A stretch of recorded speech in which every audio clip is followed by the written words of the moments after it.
मुनि का जन्म हुआ।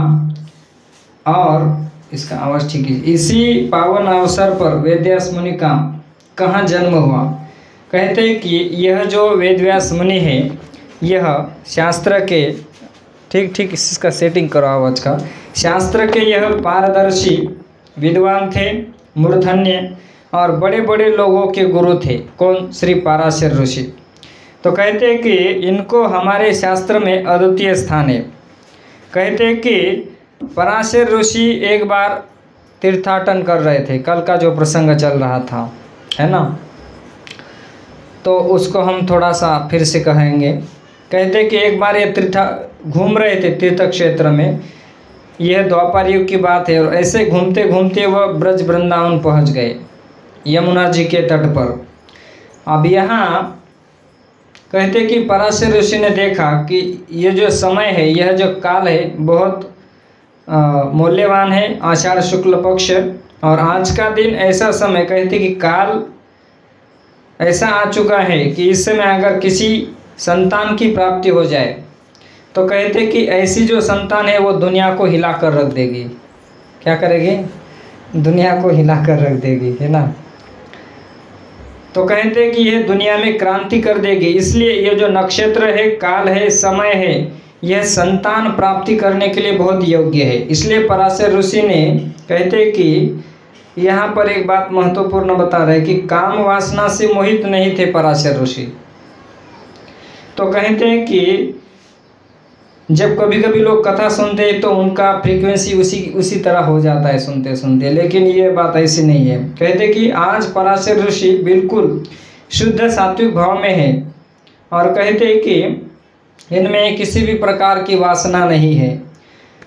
इन्होंने समय देखा कि इस समय नक्षत्र ठीक है, समय भी ठीक है, तिथि भी ठीक है, और ये स्थान भी योग्य है ना। स्थान कौन सा है? ब्रज वृंदावन है ना। तो ये सारा योग आ चुका है, और उस समय पराशर जी को पता चला कि अभी कोई संतान प्रकट हो जाए तो कहते कि ये दुनिया में बहुत बड़ी क्रांति कर देगी। इसी समय पराशर ऋषि की दृष्टि यमुना तट पर बैठी हुई सत्यवती पर गई। सत्यवती वहाँ पर विराजमान थी। तो कहते कि इसका एक नाम है मत्स्यगंधा। अब इसका एक इतिहास है पुराणों में। कहते कि अपरिचर वसु नाम के एक राजा हुए। अब इनका जब ब्याह हुआ तो पत्नी ने कहा कि हमें संतान चाहिए। तो राजा कहे कि मैं जा रहा हूँ पितृ तृप्ति के लिए यज्ञ करने वन में, है ना। तो जैसे मैं आऊँगा तो आपकी इच्छा पूरी हो जाएगी, संतान आपको प्राप्त हो जाएगी। तो ऐसे जब राजा निकले वन में, तो जाते जाते राजा का वीर्य स्खलित हुआ, और वह वीर्य उन्होंने पर्णकूट में रखकर बाज नामक पक्षी को दे दिया कि यह आप लेकर जाइए आकाश मार्ग से और हमारी पत्नी को दीजिए। अब ये बाज पक्षी जब आकाश मार्ग से जा रहा था तो उसी समय सामने से एक बाज पक्षी आ रहा था। तो दोनों के बीच में टकराव हो गया, और दोनों के बीच में जब टकराव हो गया तो वो जो मुंह में पकड़ा था पर्णकुटी, वो यमुना जी के नदी में गिर गया। और नदी में गिरने के बाद कहते कि एक मछली थी, मछली ने उसको ग्रहण किया। अब मछली ने जब इसको ग्रहण किया तो ग्रहण करने के बाद अब तो इनके पत्नी को प्राप्त नहीं हुआ। तो जो मछुआरे थे, वो मछुआरा एक दिन ऐसे गया मछली पकड़ने के लिए, तो बहुत बड़ी मछली उनके जाल में आ गई। और उन्होंने बहुत खुश हो गया, वो मछली को लाया अपने घर पर, उसे काट दिया। तो देखा कि उससे 2 संतान की प्राप्ति हो गई है, एक लड़का है एक लड़की, एक पुत्र पुत्री। तो अब उनके राज्य में पूरी जगह पर ये समाचार फैल गया कि मछुआरे को 2 संतान की प्राप्ति हो गई है। अब यह बात राजा के पास गई। अब राजा के पास गई तो राजा के पास जब गई तो राजा ने क्या किया, उसमें से जो पुत्र था उसको ले लिया, और जो पुत्री थी उसको नहीं लिया। क्यों? क्योंकि राजा ने सोचा ये जो कन्या है इसके शरीर से गंधा आता है मछली का, तो वहाँ लेके कैसे जाएंगे, है ना। राजा तो राजा होता है तो राजा ने अपने पास साथ लेके नहीं गए, एक लड़का था उसे लेके गए। अब यह जो कन्या थी, तो ये जो मछुआरा था कहते कि उन्होंने वो कन्या वही छोड़ दी, कारण क्योंकि उसके शरीर से गंध आ रही थी, और मछली का गंध अच्छा नहीं होता है ना। अब देखिए कोई जीव की हत्या करता है ना, लोग बेचते हैं, है ना, एवं लोग, तो क्या अच्छा लगता है? वो कितना बेकार लगता है। चूहा मर जाए तो कितना बेकार बास आता है। तो कहते हैं कि नरक का अनुभव होता है तो इस कारण वो लेके नहीं गए। अब ये कन्या मछली की गंध आने के कारण उसका नाम हो गया मत्स्यगंधा। और कहते कि इस कन्या का जब जन्म हुआ तो देवताओं ने आकाशवाणी की कि यह जो कन्या है यह बहुत ही प्रभावशाली होगी। और कहते कि आगे चलकर इस कन्या के माध्यम से बहुत कुछ बड़ा होने वाला है। साथ में अपने जीवन में कभी यह झूठ नहीं बोलेगी, माने सब समय सत्य बोलेगी। तो इसलिए देवताओं ने इसका नाम क्या रख दिया? सत्यवती नाम रख दिया।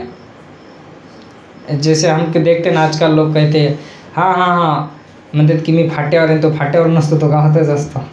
लोग कितना झूठ बोलते हैं, है ना। तो कहते कि ये कभी झूठ नहीं बोलेगी, इसलिए इसका नाम सत्यवती रख दिया। देखिए अगर हम भक्ति करते हैं, खूब झूठ बोलते हैं ना, तो इसी से भी भक्ति फलीभूत नहीं होती है। लोग खूब झूठ बोलते रहते, खूब इतना झूठ बोलते कि हद छोड़ देते हैं। तो कहते कि तो इस प्रकार से इनके दो नाम हो गए। अब इनके पिता बूढ़े होने के कारण वह अपने पिता को हेल्प करती थी उनके काम में। यमुना के तट पर बैठकर वो नौका चलाती थी।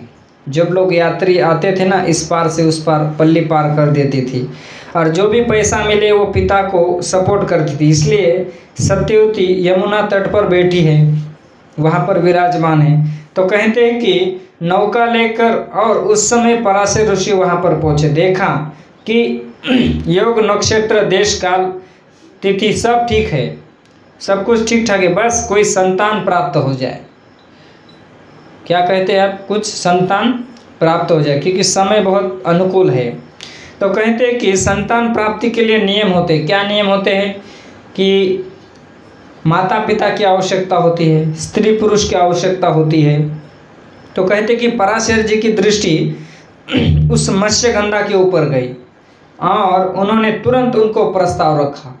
क्या रखा? कहते कि कहे अब इनके अंदर कोई काम वासना नहीं है। इस बात को हमें बहुत अच्छी तरह से समझ लेना चाहिए शास्त्र की बातों से, नहीं तो हम कोई अलग भाव बनाएंगे। इसको समझना चाहिए। कहते हैं कि इनमें किसी प्रकार की काम वासना नहीं, केवल शुद्ध भावना से उन्होंने प्रस्ताव रखा कि देवी इस समय नक्षत्र आषाढ़ शुक्ल पूर्णिमा है, और यदि संतान की प्राप्ति हो तो वह स्वयं भगवान ही प्रकट हो सकते हैं। कौन हो सकते हैं? अब देखिए ये स्वयं से भगवान की भविष्यवाणी कर रहे, इसका मतलब ये कम है क्या? इनको सब पता है, तभी तो ये बता रहे हैं ना।